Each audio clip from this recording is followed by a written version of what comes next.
السلام عليكم. إن شاء الله هنبدأ بشابتر 4. وشابتر 4 هنا أول جزء فيه بيكلمني عن الداتابيز. طبعا في السلايد اللي قدامي كلمني عن جايب لي السيرفيس بتاعة ال OBS وال EVS.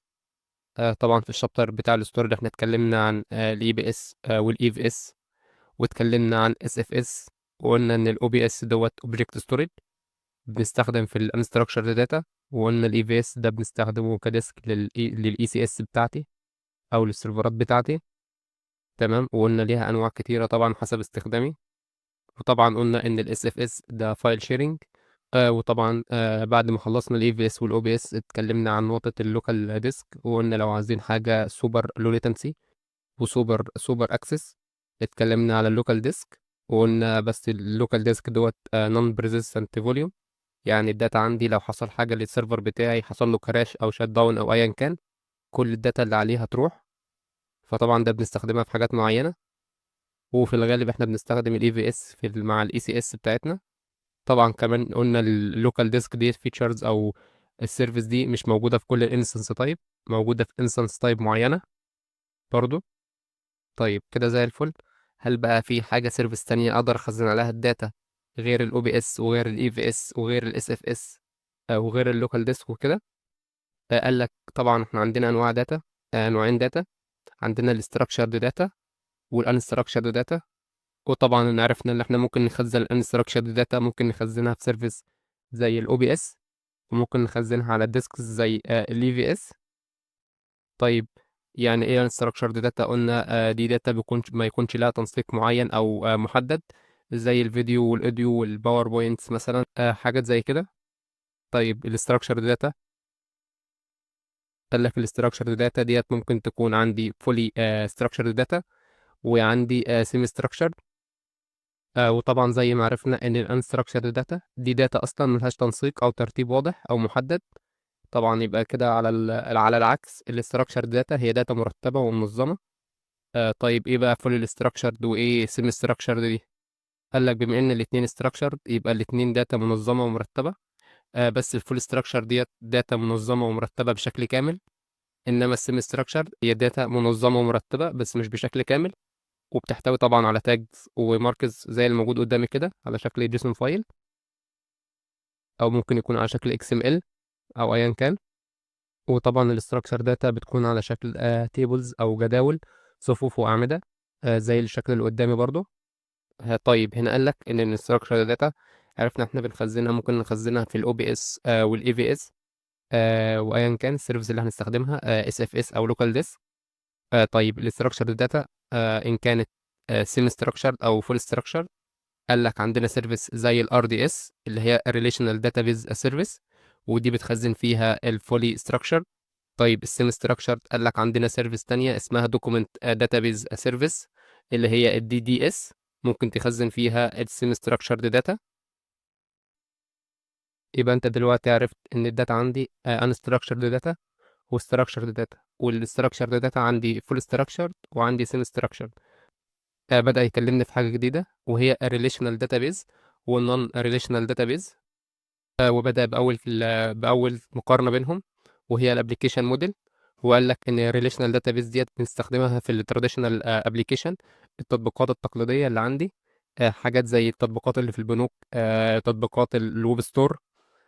ليه طيب وليه بنستخدم في البنوك او في تطبيقات الويب ستور زي جوميا او امازون او نون حاجة زي ريليشنال داتابيز؟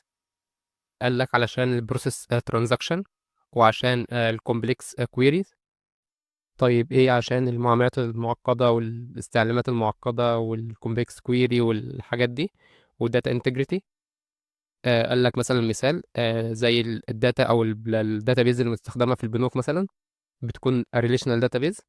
طيب ليه ريليشنال داتابيز؟ قال لك علشان العمليات التحويلية بين مثلا حساب وحساب دي بتكون طبعا عمليات معقدة جدا، وما ينفعش يحصل فيها أي خطأ أو تأخير. طيب ايه الكومبلكس كويري في المعاملات دي؟ قال لك برضو انك مثلا لو عاوز تستخرج داتا مثلا لعميل او كلاينت مثلا في البنك او كده، دي حاجه كومبلكس كويريز بتطلب كومبلكس كويريز، فانت بتطلب ريليشنال داتابيز. فقال لي تمام. طيب وليكن برضو في جوميا او في امازون او في نون عندهم مثلا ريليشنال داتابيز. الداتا بتاعتهم بيكون عندهم على شكل جداول، وليكن جدول أو تيبل للكلاينت اللي عندي، وتيبل للمنتجات اللي عندي، وتيبل بيجمع بين الكاستمر وبين المنتجات، وليكن تيبل للطلبات. وبما إننا طبعا شفنا في المثال اللي فوق إن الفول ستراكشرد دي عبارة عن تيبلز، جداول صفوف وأعمدة. طبعا هو اتكلمنا إن الريليشنال داتابيز برضو بتكون تيبلز. يبقى هنا الداتا تايب في الريليشنال داتابيز عبارة عن فول ستراكشر. كويس جدا وعظيم. عرفنا كده الابليكيشن موديل في الريليشنال، وعرفنا الداتا تايب في الريليشنال. ايه بقى الابليكيشن موديل مثلا اللي ممكن استخدمها ليها نون ريليشنال داتابيز؟ قال لك وليكن التطبيقات الحديثة. هو قال لك النيو انترنت ابليكيشن، التطبيقات الحديثة اللي موجودة حاليا. تطبيقات ايه حديثة حاليا بتستخدم نون ريليشنال داتابيز؟ قال لك حاجات وليكن بنستخدمها يوميا طبعا، يعني حاجات زي اليوتيوب مثلا، حاجات زي الانستا، حاجات زي الانستجرام يعني. ده بتتطلب تخزين كبير جدا. وليكن مثلا انستا عندك بترفع الصور، بترفع فيديوهات، في بوستات، في رياكت، في تعليقات على بوستات معينة. فدي كلها بتتحفظ في داتا. قال لك الداتا ديت نون ريليشنال داتابيز، محتاج تتعامل مع الطلبات بسرعة جدا. يعني مثلا وليكن بتفتح اليوتيوب بتلاقي الفيديو قدامك ظهر، او بتبحث عن فيديو معين تلاقي الفيديو ظهر. بغض النظر طبعا عن حجم الفيديو دوت قد ايه، ممكن يكون كبير جدا. انت بغض النظر عن الفيديو ده كبير او صغير او كان، فهو بيظهر لك في ملي سكند. عشان كده بنستخدم النون ريليشنال داتابيس في التطبيقات الحديثة علشان سرعة الاستجابة. طيب كده احنا عرفنا الابليكيشن موديل للنون ريليشنال. طيب ايه الداتا تايب؟ قال لك الداتا تايب للنون ريليشنال داتابيز هي سيمي ستراكشر، عبارة عن كي فاليو او دوكيمنت، حاجة زي الجيسون.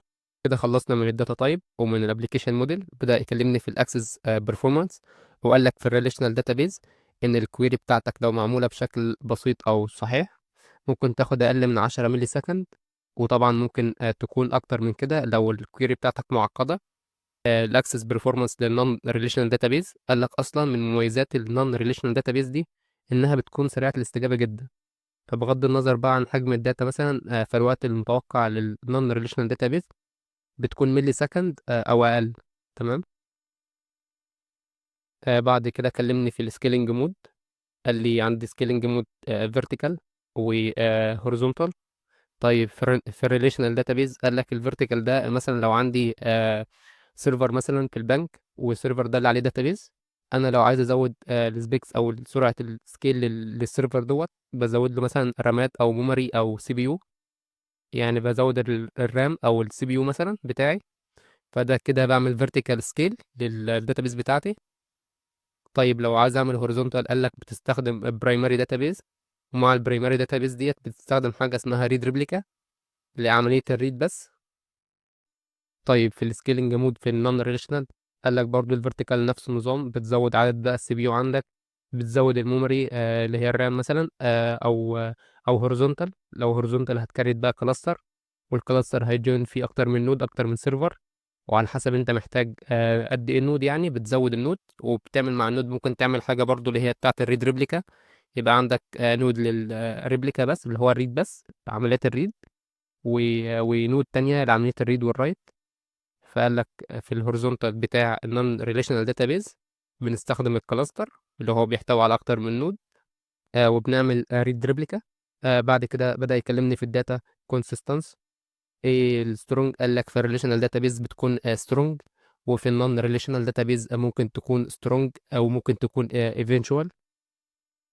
ايه سترونج وايه ايفينشوال دي؟ سترونج مثلا قال لك سترونج كونسيستنسي دي يعني ايه؟ يعني مثلا بالعربي وليكن هنرجع للمثال بتاع البنك، وقلنا وليكن بتحول رصيد من حساب لحساب. فلازم العملية دي تسمع في الحسابين أو تسمع في كل الأماكن في نفس اللحظة، في نفس الثانية، في نفس الملي ثانية كمان، علشان طبعا ما يحصلش مشكلة بعد كده. فقال لك دي حاجة اسمها سترونج كونسيستنسي. طيب نفس النظام برضو في النون ريليشنال داتابيز ممكن تكون سترونج، يبقى لازم الداتابيز أو تتحدث أو تتسمع في نفس الملي ثانية او في نفس الوقت علشان ما يحصلش مشكله. طيب ايه بقى الايفنتشوال دي وممكن استخدمها في ايه؟ قال لك الايفنتشوال دي مثلا وليكن على سبيل المثال احنا قلنا ان النون ريليشنال داتابيز للتطبيقات الحديثه زي الانستجرام او الفيسبوك او كده. فوليكن مثلا هنقول مثال على الانستجرام. تخيل مثلا انت نشرت صوره ليك على الانستجرام، هل من الضروري ان الصوره دي تظهر على كل الفولورز اللي عندك او كل اصحابك مره واحده، يعني في نفس الثانيه او في نفس الملي ثانيه؟ قال لك لا، هي كده كده هتظهر عندهم هم الكل، بس مش لازم في نفس الوقت، ممكن تاخد مثلا ثواني وممكن تاخد دقايق. فقال لك دي حاجه اسمها eventual. تمام. فقال لك عندك الداتا consistency للريليشنال دي بتكون سترونج، وعندك في النون ريليشنال ممكن تكون سترونج وممكن تكون eventual. بعد كده اتكلمنا في اخر نقطه عندي وهي السبيس ليميت، الستورج سبيس ليميت. قال لك في الريليشنال داتابيز بيعتمد طبعا على الداتابيز انجن. طيب، كويس جدا. طيب في النون ريليشنال قال لك ده بيعتمد طبعا على عدد النودز اللي عندك. لو انت مثلا مكريت كلاستر، فالكلاستر ده بيكون اكتر من نود، على حسب بقى النود بتاعتك ديت. هتزود النود بتاعتك هتزود المساحة والدنيا هتبقى تمام. وكده احنا نكون خلصنا من المقارنة بين الريليشنال داتابيز والنون ريليشنال داتابيز. اتمنى تكون واضحة يعني. تمام. بعد كده في السلايد اللي جاي قال لك ان مفيش سيرفيس واحدة بتحقق لك كل الريكويرمنت بتاعتك. علشان كده عندنا مفهوم large scale of resource او large scale resources. ده اللي اتكلمنا فيه، اللي احنا عندنا اكتر من سيرفيس في نقطة معينة. زي ما قلنا في الاستورج عندنا اكتر من سيرفيس. قلنا في النتورك عندنا اكتر من فيتشرز.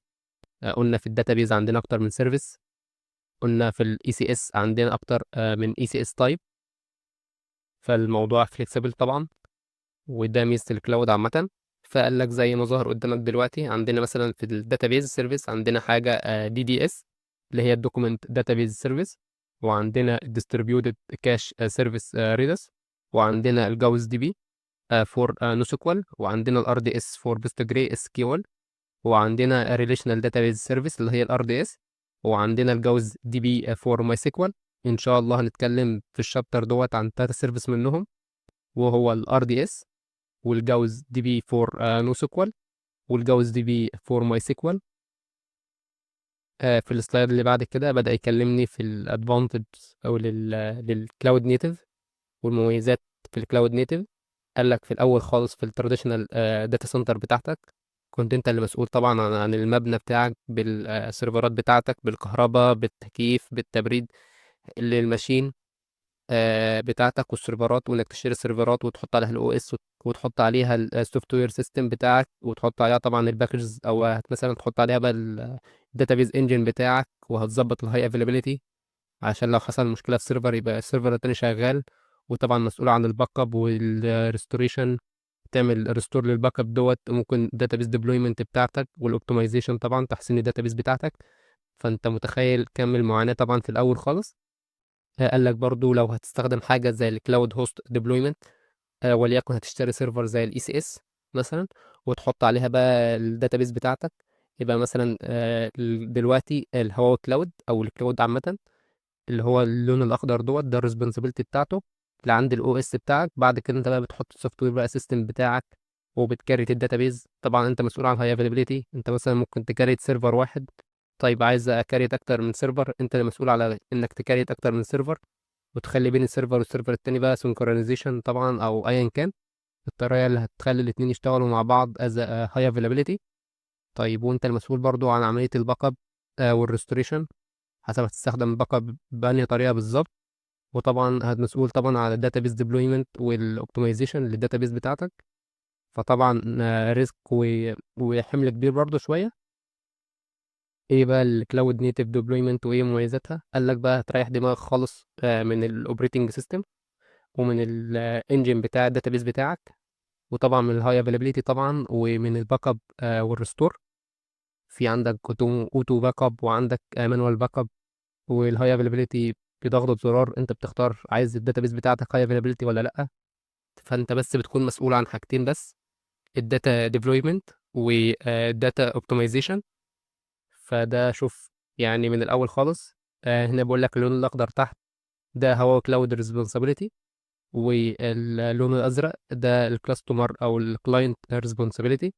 فطبعا كل ما تستخدم الكلاود نيتيف كل ما يكون مسؤوليتك اقل، طبعا، وده بيسهل عليك بقى انك تركز مثلا بقى في الداتابيز بتاعك وتحسين الداتابيز، وتركز مثلا لو هتستخدم حاجه في الكودينج هتركز بس في الكودينج وتحسين الكودينج، فده يظبط السوفت وير بتاعك، يبقى تركيزك اكتر على السوفت وير اكتر من الانفراستراكشر، فده بيسهل عليك الموضوع طبعا. بعد كده بدأ يكلمني في الار دي اس، مميزات الار دي اس. بدأ يكلمني في مميزات الار دي اس، وقال لك ان الار دي اس اصلا دي ريليشنال داتابيز سيرفيس. تمام. قال لك ان السيرفيس دي بتديك الداتابيز انجن بتاعك، وبتديك الريسورس، وكمان كومباتبل مع ماي سيكوال، ومع بوست جراي اس كيو ال، ومع الاس كيو ال سيرفر. فانت لو مستخدم مثلا ماي سيكوال او بوست جراي اس كيو ال او اس كيو ال سيرفر عندك في الاون بريم، وعايز تعمل مايجريشن تستخدم السيرفر دي او السيرفيس دي، فهي قال لك دي كومباتبل مع الماي سيكوال والبوست جراي والاس كيو ال. كويس جدا. طيب والاتش اي اللي هو الهاي افيلابيلتي، قال لك طبعا هي بتسهل عليك عمليه الاتش اي او الهاي افيلابيلتي، وبتسهل عليك عمليه الباك اب والريستور طبعا، لانها سيرفيس مانجمنت باي هواوي، وطبعا فيها ريبليكا ممكن تستخدمها. تمام. وقال لك طبعا السكيورتي بتاعها طبعا شهادات السكيورتي او ميزات السكيورتي اللي فيها، طبعا احنا عارفين ان هو كلاود اصلا. في الشابتر بتاع السكيورتي اتكلمنا ان هو كلاود واخد اكتر من سيرتيفيكت في كل جزئيه، فهي طبعا بتقول لك متوافقه مع الشهادات العالميه طبعا. فبالعربي كده يعني الدنيا امان، ما تقلقش على الداتابيز بتاعتك. بعد كده بدأ يكلمني عن مميزات الباك اب، وهنتكلم عن مميزات ال RDS سيرفيس باك اب. قال لك ان الباك اب بيتخزن في الاو بي اس، وممكن استرجعه طبعا حسب احتياجي للباك اب ده، يعني ممكن اعمل له ريستور. تمام.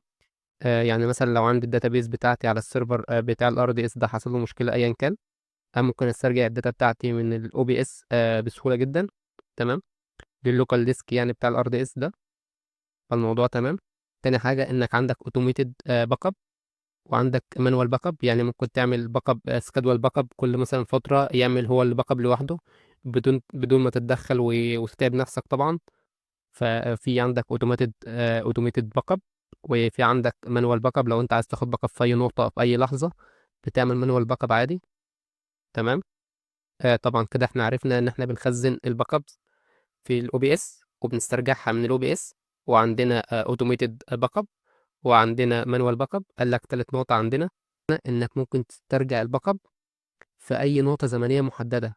يعني مثلا وعلى سبيل المثال الداتابيس بتاعتك شغاله وكل حاجه زي الفل، جيت مثلا على الساعة 4 كده حصل مشكلة، حد دخل بيانات غلط أو حذف مثلا بيانات غلط، فأنت عايز تعرف البيانات اتحذفت دي أو ترجعها تاني لقبل النقطة اللي حصلت دي.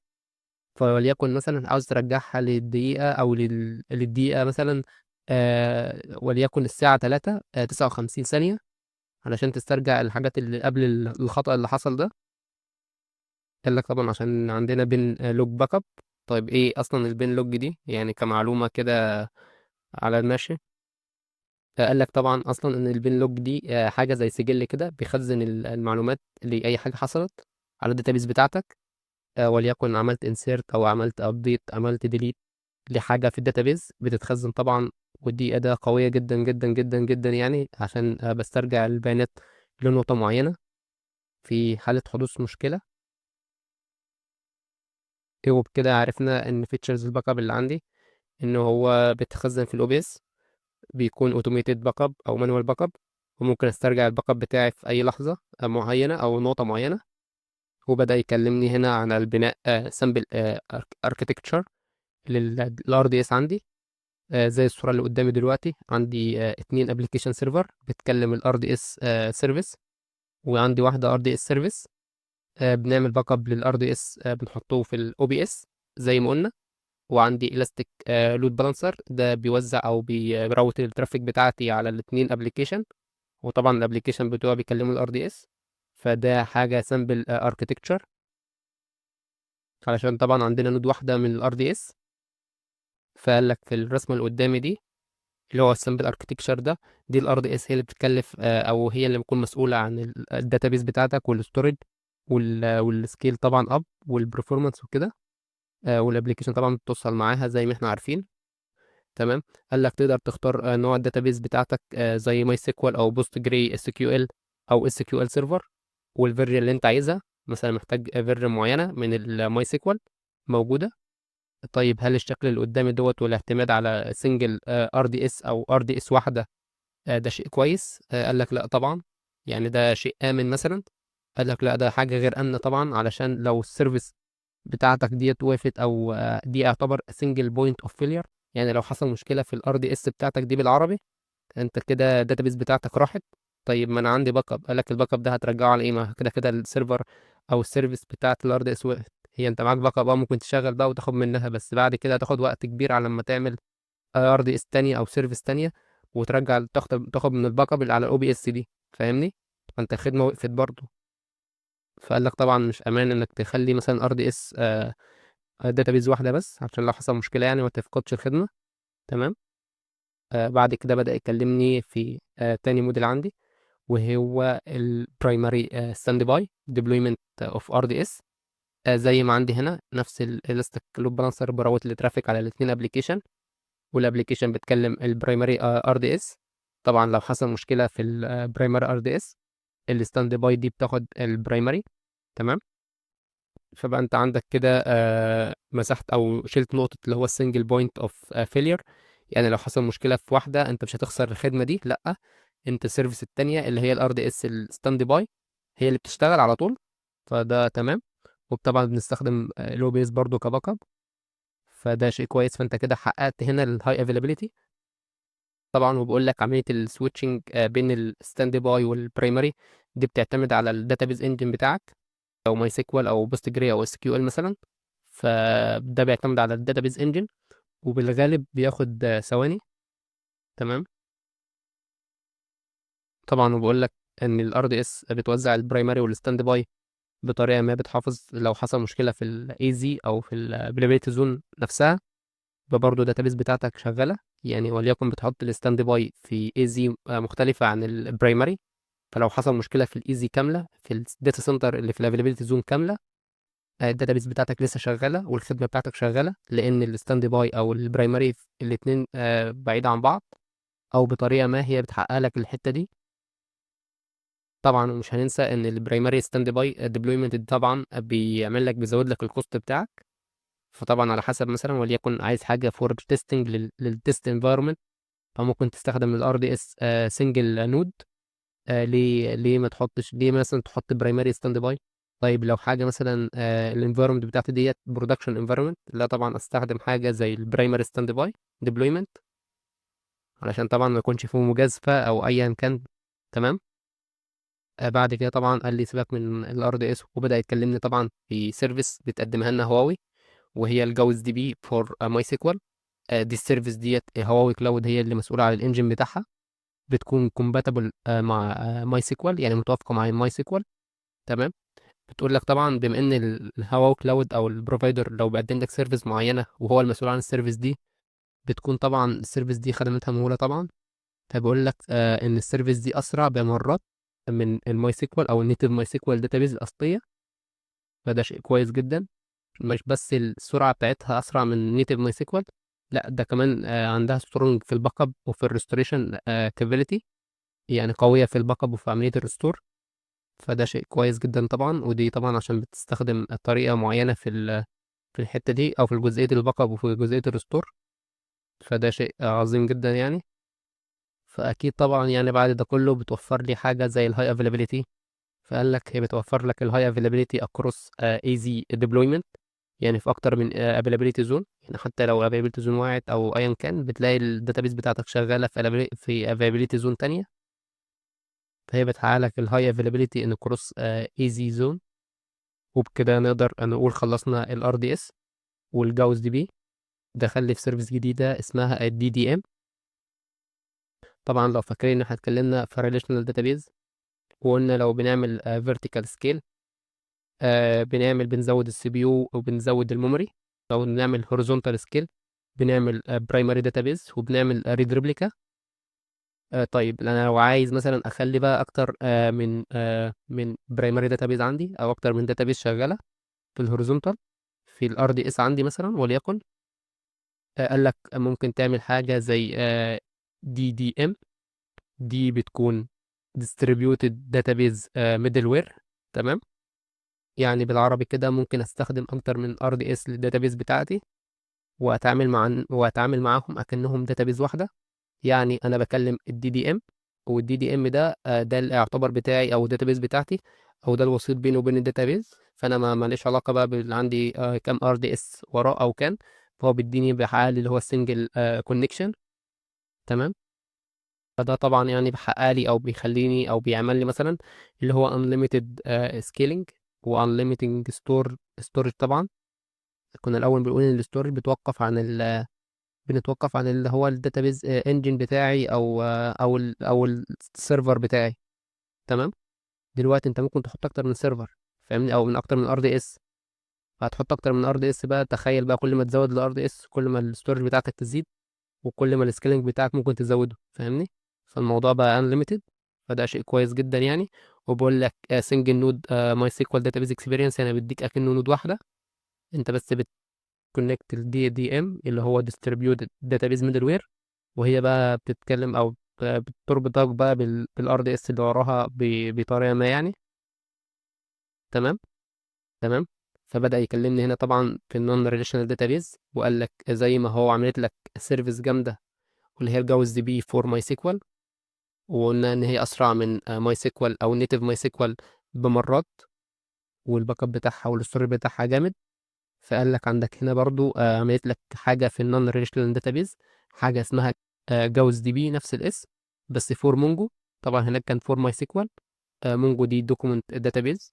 ف فبطبيعه الامر طبعا ان هو مسؤول عن الدي بي انجن بتاع الداتابيز دي، والداتابيز دي طبعا من اسمها مونجو جوز دي بي فور مونجو، يبقى اكيد كومباتبل مع المونجو دي بي كلاينتس. تمام. طبعا ولما اتكلمنا عن النون ريليشنال داتابيز في السكيلنج مود، اتكلمنا ان هو في فيرتيكال وفي هوريزونتال. فقال لك الكمبيوت ريسورس سكيلد هنا بياخد في دقايق. تمام. يعني لو عاوز ازاي اعمل سكيل للكمبيوتر ريسورس بتاعتي بياخد دقايق. طيب لو عايز اعمل سكيل للستورج بتاعتي بياخد ثواني. تمام. هذا شيء كويس جدا برضو. طبعا وعندها بتحقق لك الهاي افيلابيلتي طبعا اكروس ايزي. يعني بيكون مثلا عندك جاوز دي بي في افيلابيلتي زون معينه، لو حصل مشكله بيكون شغاله السيرفيس دي في افيلابيلتي زون تانية. تمام. وطبعا قال لك انك ممكن برضو تستخدم الدي دي اس مع المونجو، ده لو احتجت تعمل حاجه زي كده اصلا. طيب بعد كده بدأ يكلمني عن المميزات بتاعه النون ريليشنال داتابيز. طبعا في الفيتشر اللي عندي قال لك ان كل داتا ريكورد دي structured دوكيمنت. تمام. وقال لك ان مفيش ريليشن شيب بين الداتا ريكوردز اللي في الكوليكشنز. ان طبعا في النقطه 3 قال لك ان انا اقدر اوصل للداتا بتاعتي عن طريق استخدام كي فاليو. تمام. طبعا لو حد مستخدم مونجو داتابيز قبل كده فهيكون ملم بالموضوع.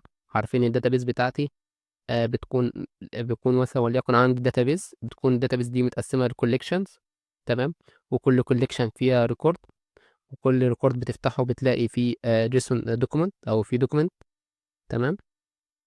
على حسب بقى الدوكيمنت بتاعك ده ايه. فهي بتكون الريكورد جوه الكوليكشن، والكوليكشن جوه الداتابيز. تمام. وطبعا الداتا بتكون مكتوبه مثلا بالبيسون او بالجيسون. فقال لك طبعا بما انك بتعتمد على الكي فاليو، فقال لك لازم تحدد الكي والاندكس بتوعك بعنايه، عشان طبعا تسرع عمليه الاكسس للداتابيز دي او الداتا دي. تمام. وقال لك طبعا ما تستخدمش حاجات زي الهوت كيز، وخلي الريكورد بتاعتك بسيطه. وطبعا ممكن اوصل للداتابيز بتاعتي في ملي سكند بغض النظر عن حجمها ايه.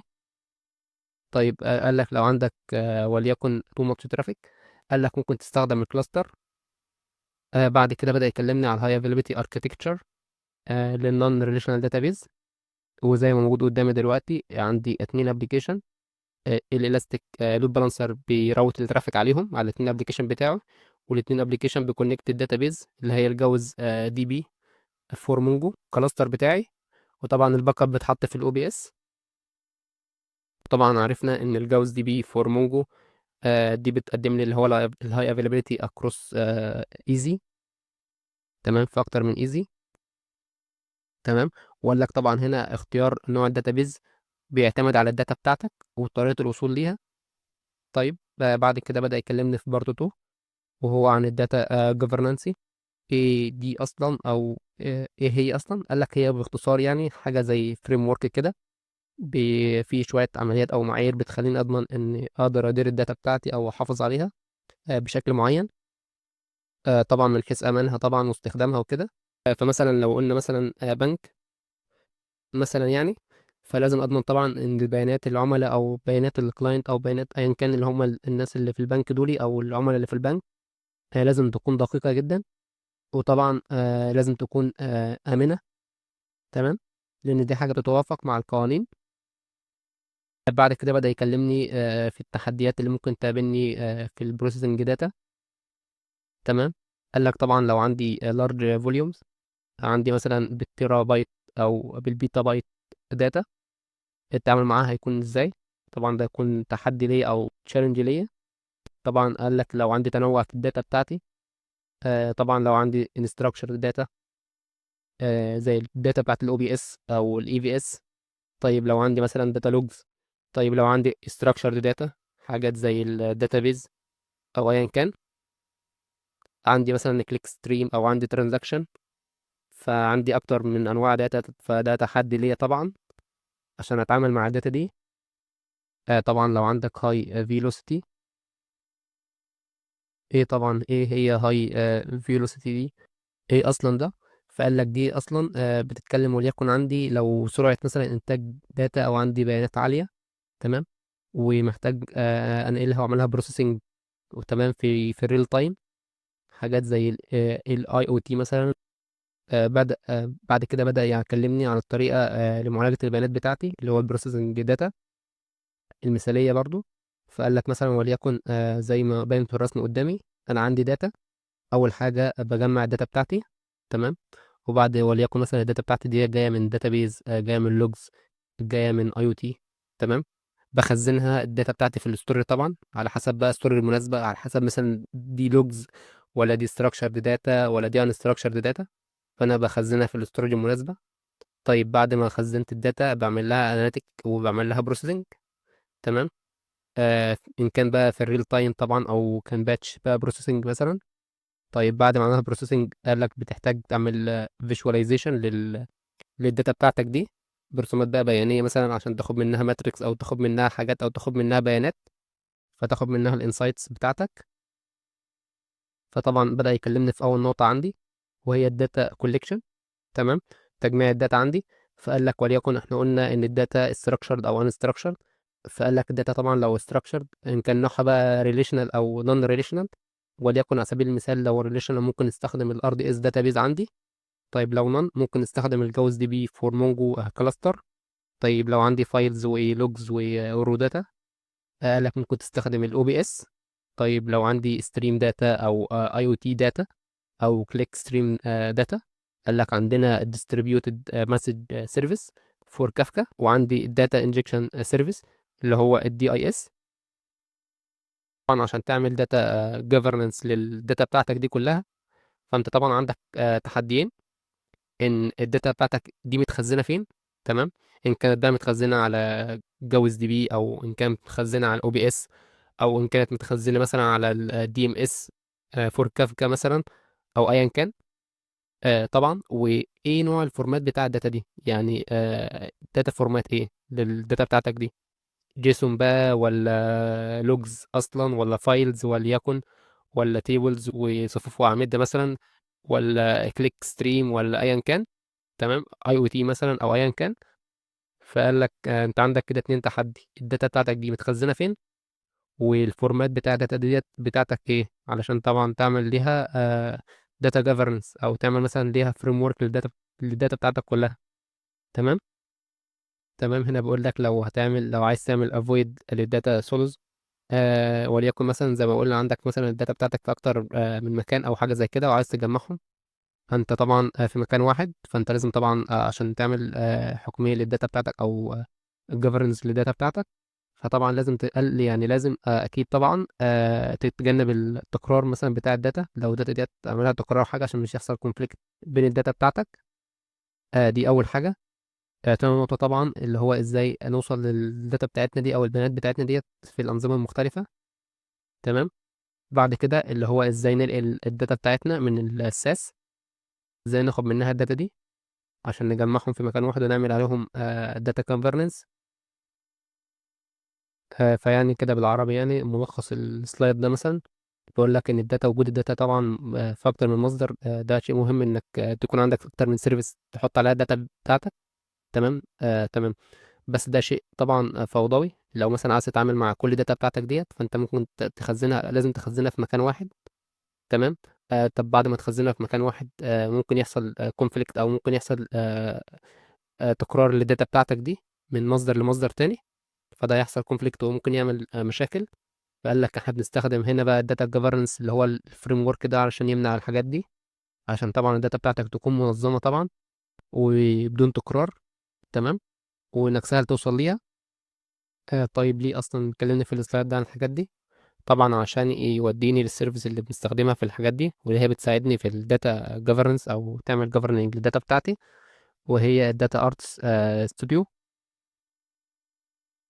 فقال لك ان السيرفيس دي بتساعدك طبعا من اول خالص من انك تعمل الداتا جوفرنس بلاننج بتاعك، بتخطط للداتا جوفرنس بتاعتك.